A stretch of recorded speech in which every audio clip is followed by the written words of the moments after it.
कहानी शुरू होती है एक रेस से, जहाँ पर हमेशा की तरह गनगानिस नाम का एक रेसर लीड कर रहा होता है और उस रेस को एक थियो नाम का सनील टीवी पर देख रहा था। उसका हमेशा से एक सपना था कि वो भी एक दिन रेसर बनेगा। वो गनगानिस को ही अपना आइडल मानता था। उसे जब भी मौका मिलता था वो गनगानिस का ही इंटरव्यू देखता था। गनगानिस अपने इंटरव्यू में कहता है, कोई भी सपना बड़ा नहीं होता और सपना देखने वाला छोटा नहीं होता। उसका बड़ा भाई उसके रेसर बनने को सपने को लेकर हमेशा चिंतित रहता था।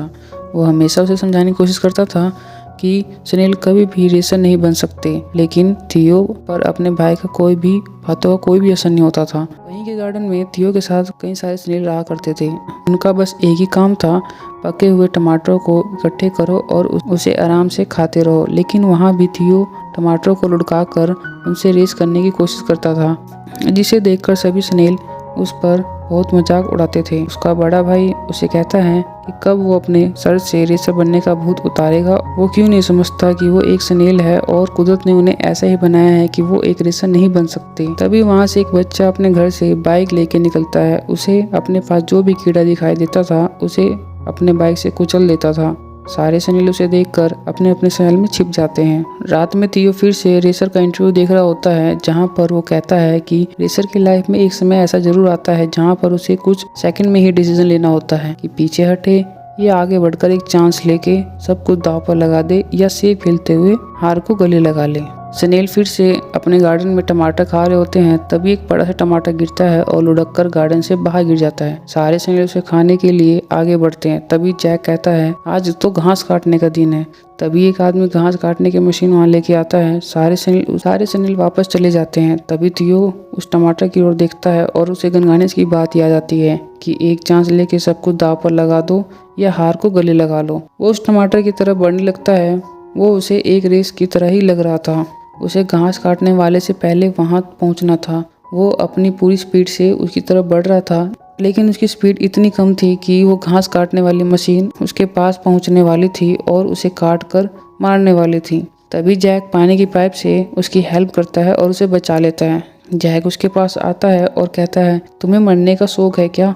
तुम्हारा ध्यान किधर है? थियो उदास होकर वहां से चला जाता है और रोड के किनारे आ जाता है। तभी एक बड़ा सा ट्रक उसके पास से गुजरता है। वो वहां से दूर एक कार के बोनट पे गिरता है, जो रेसिंग कार थी और रेस स्टार्ट हो चुकी थी। थियो उस गाड़ी के बोनट पर ही होता है। पहली बार उसने इतनी तेज रफ्तार का अनुभव किया था। उसे बहुत मजा आ रहा होता है। तभी एक झटके से कार के इंजन में चला जाता है। उस कार का ड्राइवर स्पीड बढ़ाने के लिए नाइट्रो ऑक्साइड का यूज करता है। वो थियो के अंदर भी चला जाता है। उसके सेल में बदलाव होने लगता है। तभी वो कार से बाहर निकलकर रोड पर गिर जाता है। सुबह उसकी आँख खुलती है तो अपने आप को अकेला पाता है। वो वापस से अपने घर आ जाता है। तभी वो अपने अंदर बदलाव महसूस करता है। उसके दोनों आँख किसी कार के हेडलाइट जैसे चमक रहे थे और उसके सेल के पीछे भी लाइट जलने लगी थी। वो इन सब को देखकर बहुत हैरान था।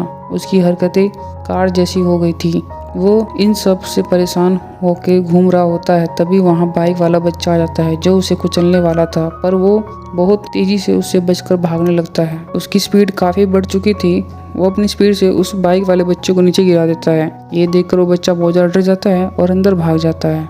थियो अपनी स्पीड देखकर बहुत ज्यादा खुश था। वो उस बाइक को गलती से गार्डन में ले जाता है और जिससे कुछ टमाटर खराब हो जाते हैं, जिसकी वजह से लीडर थियो और उसके भाई को समाज से बाहर निकाल देता है। जैक इसके लिए थियो पर बहुत ज्यादा गुस्सा करता है। वो कहता है कि कब तक वो उसकी गलतियों के लिए माफी मांगता रहेगा। थियो अपने अंदर होने वाले बदलाव को बताने की कोशिश करता है। तभी ये क्रो जैक को अपने पंजों में उठा के ले जाता है। थियो अपनी पूरी स्पीड से उसका पीछा करता है। वो क्रो जैक को खाने ही वाला होता है। तभी थियो उसे आकर बचा लेता है। जैक थियो से पूछता है उसने ये कैसे किया। तभी टीटू नाम का लड़का उन दोनों को पकड़कर अपने साथ ले जाता है। वो उन्हें लेकर एक जगह पहुंचता है जहां पर लोग सुनील की रेस करवाते थे। वहां और भी बहुत सारे सुनील थे।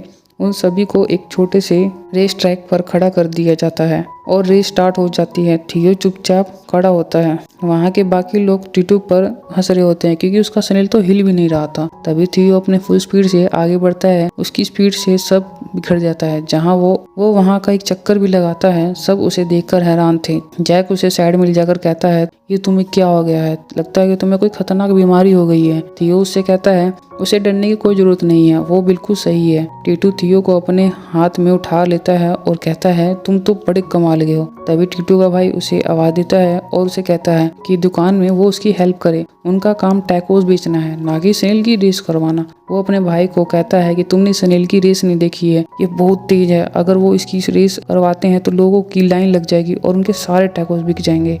लेकिन उसका भाई सपने देखना बंद करके काम करने को कहता है। टीटू थियो के लिए बेड बनाता है और उसे गुड नाइट बोल के चला जाता है। कुछ देर बाद वहाँ पे स्नेल्स आ जाते हैं।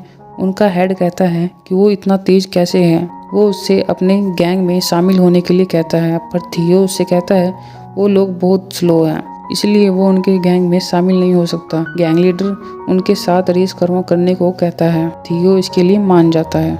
लीडर उससे कहता है जो उस चमकते हुए स्टार तक पहले पहुंचेगा वो जीत जाएगा। वो सारे स्नेल टीम वर्क की हेल्प से उस स्टार तक पहुंचने के लिए तैयार हो जाते हैं। थियो भी अपनी पूरी स्पीड से उनके पीछे जाता है और उनसे आगे भी निकल जाता है, पर वो तार के अंत में घूमता ही रह जाता है और बाकी के स्नेल उसे पहले पहुंच जाते हैं। लीडर उससे कहता है तेज होने से कुछ नहीं होता, दिमाग भी होना चाहिए। अगले दिन टीटू वहां आता है और थियो से कहता है कि वो उसे जरूर फेमस करेगा, लेकिन वो तभी थियो उसी रेसर की फोटो देखता है। वो उस पोस्टर के ऊपर घूमने लगता है। टीटू को बताने की कोशिश करता है कि वो उस रेस में भाग लेना चाहता है और टीटू भी समझ जाता है। वो जाके अपने भाई को इस आइडिया के बारे में बताता है, पर उसका भाई इसके लिए बिल्कुल नहीं मानता। वो स्नेल को रेस में शामिल होने का आइडिया बिल्कुल बकवास लगता है। वो कहता है कि रेस में कुछ नियम होते हैं, वो कभी भी स्नेल को रेस में शामिल नहीं होने देंगे। टीटू कहता है उसने रेस के सारे नियम पढ़े हैं और उसमें ये कहीं भी नहीं लिखा है कि एक स्नेल इसमें हिस्सा नहीं ले सकता। उसे रजिस्ट्रेशन करवाने के लिए सिर्फ $2000 की जरूरत है। ये सुनकर उसका भाई कहता है उसने बड़ी मुश्किल से ये पैसे जमा किए हैं और वो इसे ऐसे बर्बाद नहीं होने दे सकता। टीटू उसे समझाने की बहुत कोशिश करता है कि लाखों लोग इस रेस को देखेंगे और उसकी वजह से उनकी दुकान फेमस हो जाएगी, लेकिन उसका भाई उसकी नहीं सुनता। टीटू वहाँ के आसपास दुकान वालों को पैसे देने के लिए कोशिश करता है। वो उन्हें प्रेजेंटेशन की हेल्प से उन्हें समझाने की कोशिश करता है एक रेस से उनकी दुकान फेमस हो जाएगी और उनका स्टारलाइट एक सुपरमार्केट बन जाएगा। लेकिन उन्हें भी टीटू का आइडिया पसंद नहीं आता। तभी वहाँ पर लीडर अपनी गैंग के साथ आता है और वो कहता है कैसे भी थियो को उस रेस में शामिल जरूर करवाएंगे। और वो सारे स्नेल मिलकर एक पास में एक बस के टायर को पंचर कर देते हैं और उनके प्लाजा के पास लेकर आते हैं। वहाँ थियो पैसेंजर्स को अपनी स्पीड दिखाने लगता है, जो उन सबको बहुत ज़्यादा पसंद आती है। वो बस को ठीक होने तक थियो की रेस को देखते हैं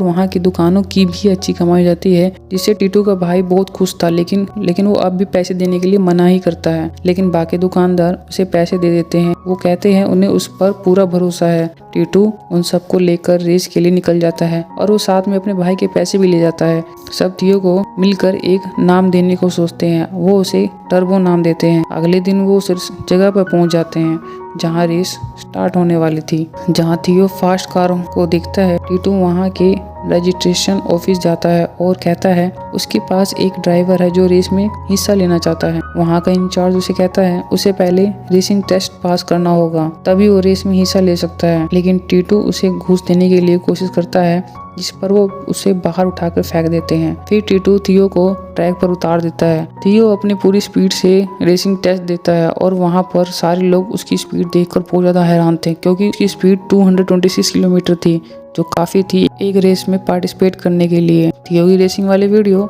इंटरनेट पर वायरल हो जाती है। ये खबर सीईओ तक पहुंच जाती है। वो एक प्रेस कॉन्फ्रेंस रखता है और सबको बताता है कि मैं एक स्नेल को रेस में हिस्सा नहीं लेने दे सकता। लेकिन वहाँ के सारे लोग सीईओ के खिलाफ हो जाते हैं और तभी गनगानिस वहाँ पे आता है और कहता है कोई भी रेसर छोटा नहीं होता, इसके लिए उससे स्नेल को भी रेस में हिस्सा लेने दिया जाए। फिर क्या था, सीईओ को भी इसकी बात माननी पड़ती है और स्नेल को रेस करने के लिए परमिशन दे देता है। सब लोग बहुत खुश हो जाते हैं, पर जैक अब भी उदास था। रात को थियो उसके पास आता है और पूछता है वो खुश क्यों नहीं है। वो बताता है उसे उसकी परवाह है, क्योंकि वहाँ रेस में बहुत सारी कार होंगी और उनका मुकाबला नहीं कर पाएगा। थियो उससे कहता है उसे अपने आप पर पूरा भरोसा है, काश वो भी उस पर भरोसा करता। ये बोलकर वो वहाँ से चला जाता है। अगले दिन रेस शुरू होती है। टीटू थियो को गुड लक बोल के ट्रैक पे रख देता है और रेस शुरू हो जाती है। पहला राउंड वार्म अप का होता है। थियो नोटिस करता है कि उसके आसपास बहुत सारे लोग हैं। वो अपनी पूरी स्पीड से आगे बढ़ता है, लेकिन आसपास गाड़ियों की वजह से घबरा रहा था।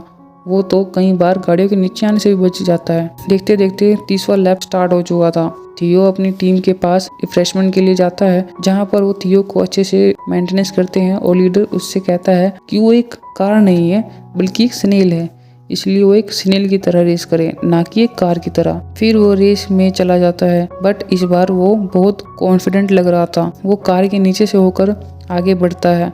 ये देखकर लोग हैरान थे और जैक भी बहुत ज्यादा खुश था। बहुत जल्दी वो गनगानियस के कार के पास पहुंच जाता है। दोनों एक दूसरे से आगे निकलने की कोशिश करते हैं, लेकिन आगे बढ़ने के चक्कर में थियो वहाँ के ट्रैक पर टायर के टुकड़ों से टकराकर दीवार से टकरा जाता है, जिससे उसके सेल को डैमेज हो जाता है। टीटू और उसके दोस्त अब थियो को रेस ना करने को कहते हैं, लेकिन थियो को अब वो कार टमाटर की तरह लग रहा था और वो अपनी पूरी स्पीड से रेस में आ जाता है और वो बहुत जल्द ही गनगानियस के कार तक पहुंच जाता है। बीच बीच में उसकी पावर भी जा रही थी और बहुत ही जल्द ही वो गनगानियस के कार से आगे निकल जाता है। फाइनल लैप स्टार्ट हो चुका था। थियो अब सबसे आगे था। गनगानियस उससे किसी भी हाल में आगे जाना चाहता था, जिसकी वजह से उसकी कार का टायर स्लिप हो जाता है और गाड़ियों का एक बहुत ही खतरनाक एक्सीडेंट हो जाता है। पर वो थियो के शेल के ऊपर का हिस्सा निकाल देता है। सारी कार्स अब एक्सीडेंट की वजह से वहाँ रुक जाती है। थियो भी घायल हो चुका था और वो वहीं रुक जाता है। उसका शेल टूट चुका था, अब वो आगे नहीं बढ़ सकता था, पर वो फिनिश लाइन के पास था, इसलिए वो नॉर्मल स्पीड से आगे बढ़ता है। थियो को अब आगे बढ़ता देख सभी लोग उसका हौसला बढ़ाते हैं। गनगानियस भी अपनी टूटी कार को हाथ से खींचकर आगे बढ़ने की कोशिश करता है। वो किसी भी हालत में थियो को रोकने की कोशिश करता है, पर थियो शेल के अंदर घुसकर लुढ़ककर फिनिश लाइन तक पहुंच जाता है और वो ये रेस जीत चुका था। सारे लोग बहुत ज्यादा खुश थे। थियो को चैंपियन ट्रॉफी मिल जाती है और फाइनली वहाँ के दुकानदारों की भी किस्मत बदल जाती है, क्योंकि थियो की वजह से अब वो भी फेमस हो चुके थे। थियो भी अब ठीक हो गया था, जिससे उसकी पावर भी वापस आ गई थी और ये मूवी यहीं पे ख़त्म होती है।